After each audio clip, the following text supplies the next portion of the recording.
If you are alive, there is hope for a better day and something good to happen. If there is nothing good left in the destiny of a person, he or she will die. That is a quote from A Long Way Gone by Ishmael Bey. The quote is from his father, and it was the quote that kept Ishmael moving throughout the days. His country was attacked by a bunch of rebels that were trying to become freedom rebels, though really they were just massacring many of villages. They ended up massacring the village that Ishmael lived in, and he lost everything. Everyone ran in havoc because they didn't know what was coming. His family ran one way, and he ran the other. And through this book, it tells the story of how he managed to stay strong, keep hope, and learn to move on but never forget his past. And a 12-year-old boy that lost everything was managed to never give up. I think that's something that we could all do. He was captured by rebels and told what to do or else he would die. They were given a risky chance to be able to escape, and they took it. And if it wasn't for him keeping hope on moving forward and not letting the rebels just kill him from the beginning, he would not have been able to survive now. Though surviving wasn't much of a word to him, as all he did was just live in the woods and go from village to village and scavenge for his food. But he was able to keep hope. I think we could all be able to keep hope. And besides keeping hope, he was able to stay strong.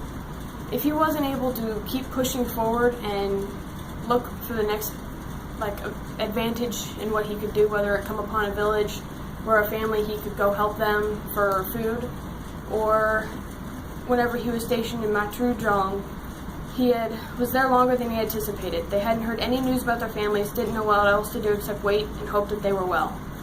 If he didn't stay strong, he would have been done. He wouldn't have been able to push the images of the dead people out of his mind as he went from village to village that he found burned with bodies laying around. So he was able to stay strong and keep his head on straight, which helped him be able to keep moving and not let himself starve to death in the woods.